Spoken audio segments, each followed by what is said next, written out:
Ecosocialism conference, and hopefully, I think this is going to be a really fascinating panel because it's going to explore sort of what the system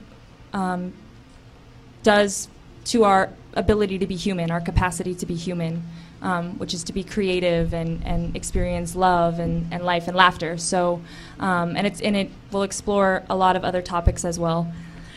So our panelists are Ben Manski, Mark Lipman, and Alan Peck. Ben Manski is a scholar, lawyer, and pro-democracy advocate, and he is a co-founder of the Liberty Tree Foundation and Move to Amend.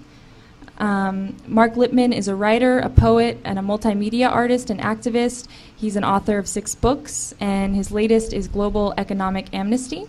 And finally, Alan Peck is a member of the San Diego branch of the International Socialist Organization. He has his bachelor degree in civil and environmental engineering and has an oppressive amount of student debt. And he's going to be speaking... He's going to be speaking on animal liberation. So the way that this is going to work is the panelists are, I'm really strict, so the panelists are going to get 15 minutes, 20 minutes maximum. So at 15 minutes, I'm going to interrupt and say 5 minutes, and they need to wrap it up. Then after that, we're going to have a discussion period, which is also appropriate to ask questions. And speakers will be asked to keep it to 2 minutes, and hopefully we can get as many contributors to the discussion as possible. And then afterwards we're going to have dinner, which is going to be great. It's going to be vegan. It's going to be provided by Large Marge. And I hope you guys enjoy the panel. So without further ado, Ben Manski. Thank you. I have to say I really feel the energy in this room, this energy that has come together at this conference. I want to thank the organizers for your hard work. I don't know if that's been done multiple times today, but even if it has, please put your hands together and thank them. Thank you.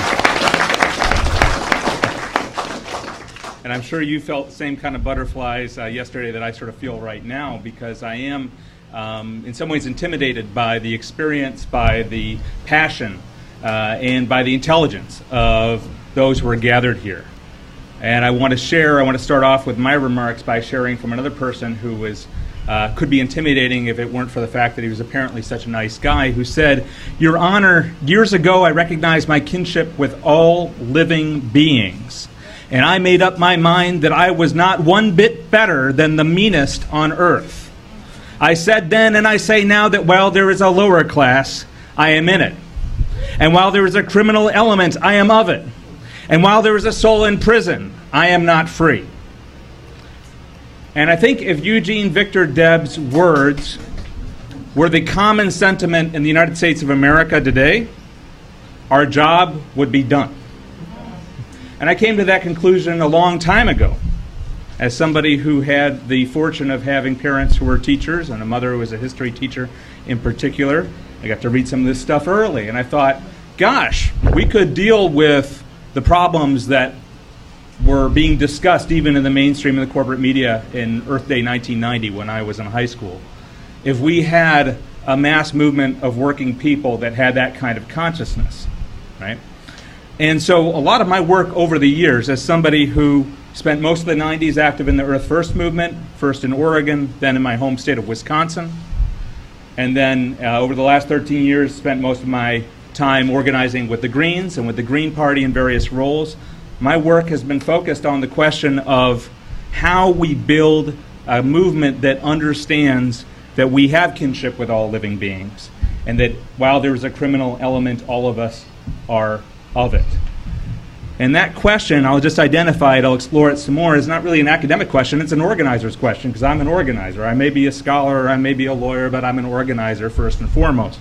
And the question is really how to create a movement that understands and acts as if it understands that the exploitation of human nature and the exploitation of wild nature are part of the same process.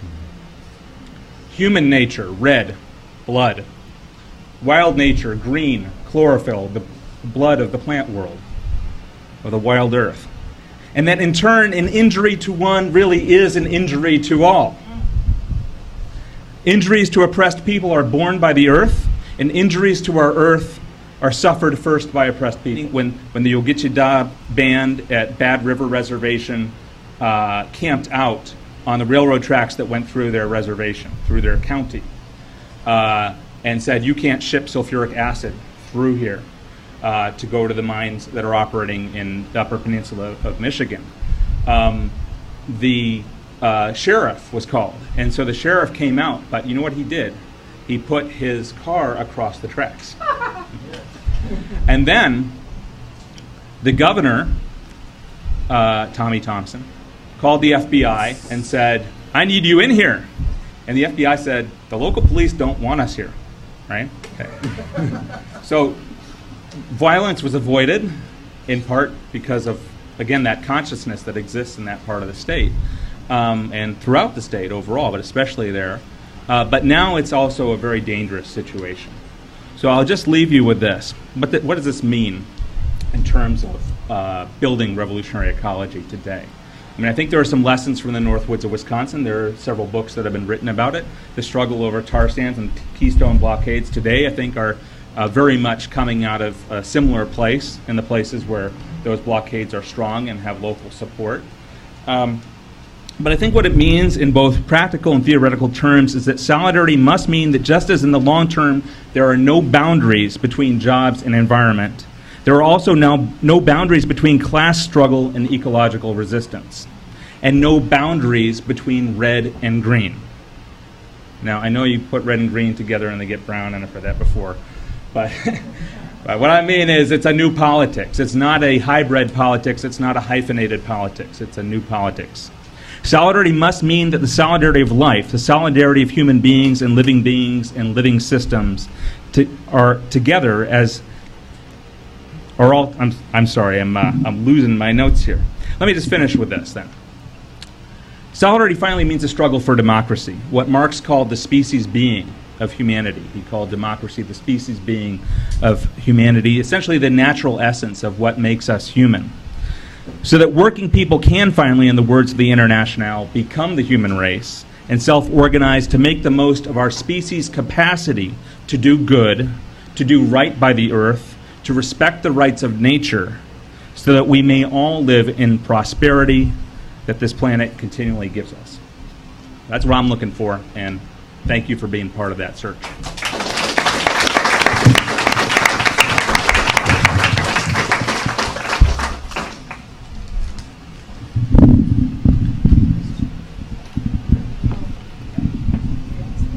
Okay, so this is Mark Lipman. Do you need the microphone, Mark? Yes, I do.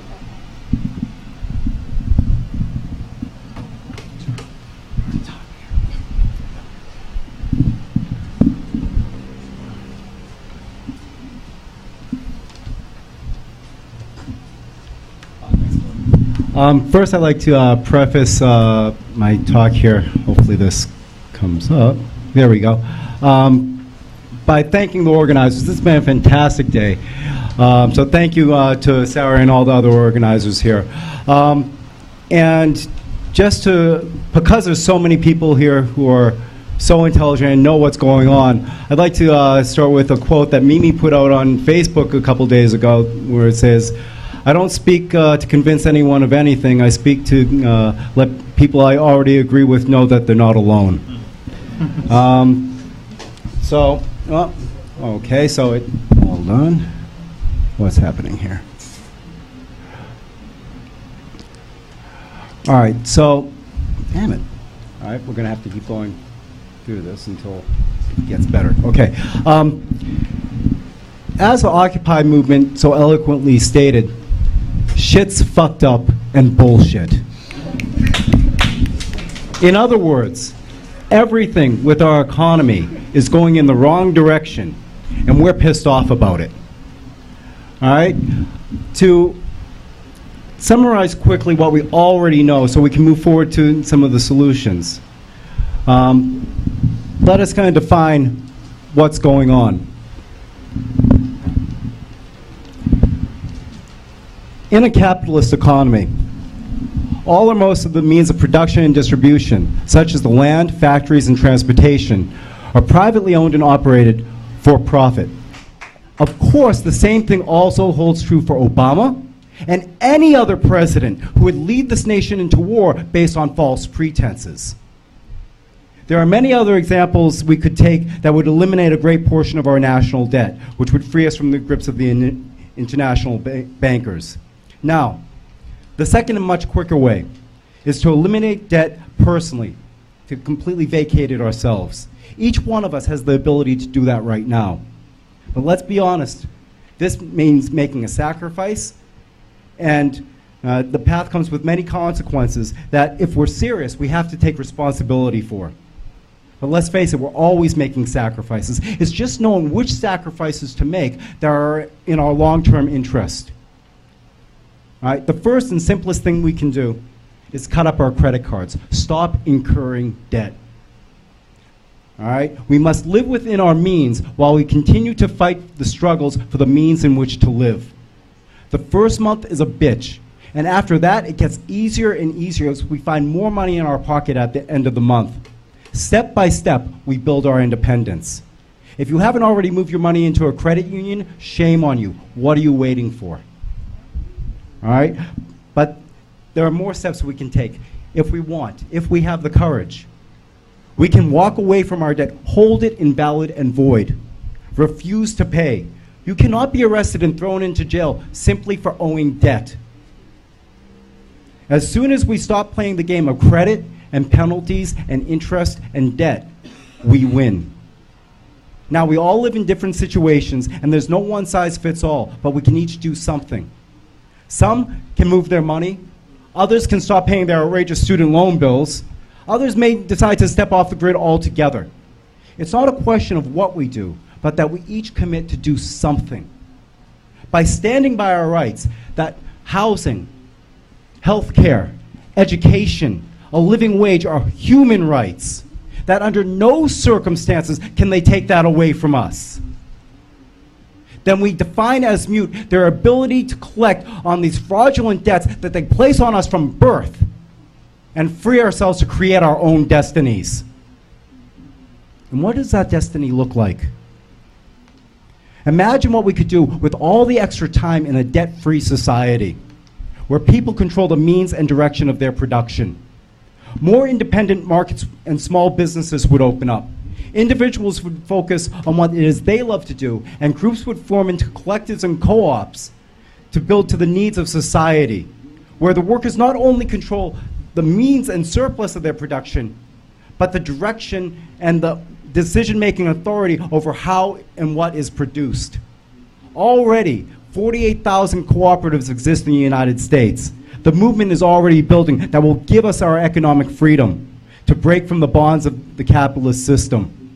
The goal now facing us is to take personal responsibility to expand that movement in a direction of a sustainable economy that focuses on the preservation of our environment, thereby creating the world that we want to see for ourselves and future generations to come. Most importantly, we must make proper use of our time. For as a planet, we're out of time. The time to take action is now. It all depends on us. Thank you.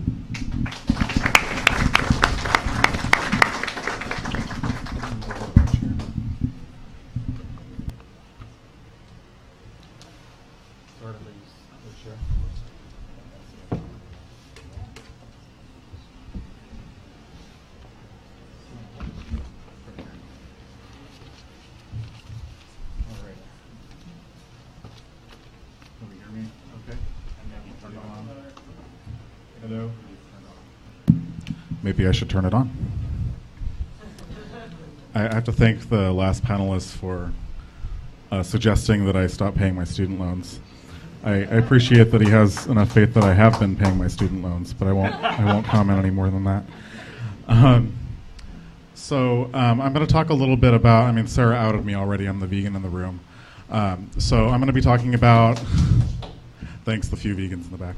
I'm going to be talking about our relationship with animals as society, and try to talk about how capitalism and class society in general alienates us from the better parts of our human nature. And I'm going to use our relationship with animals to talk about that a little bit. It's not something you've looked at.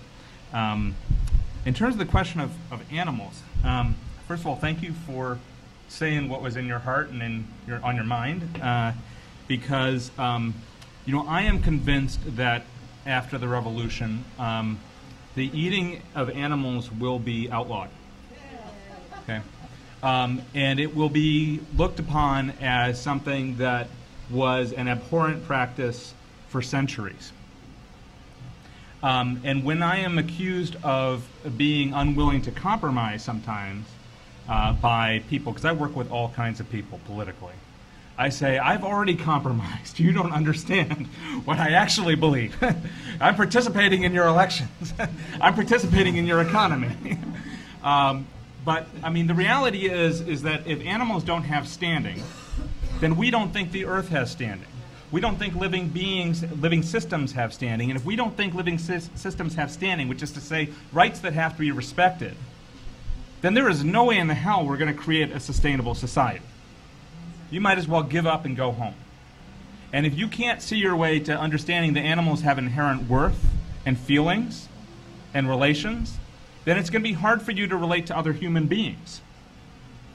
And there's much more that I could say about this, but it is a very difficult process to go through for some people. I understand that. I've been vegetarian for 24 years. I was vegan for 5. Maybe I'll go back. If we don't overthrow capitalism. And there's no hope for the animals if we don't have the capacity to live in a world where we can collectively, if Ben and I can't stand up and argue to the democratic mass of people that we shouldn't exploit them anymore. So if they care about animals, they should care about the revolution also. And that's why an intersectional movement is really important, because you can't have the revolution without addressing queerphobia, racism, sexism, all these things together. You just can't. You can't do it on just the basis of ecology. You have to deal with all these things together. The last thing I'll say is that in our country, we eat so much animals because it's subsidized, right?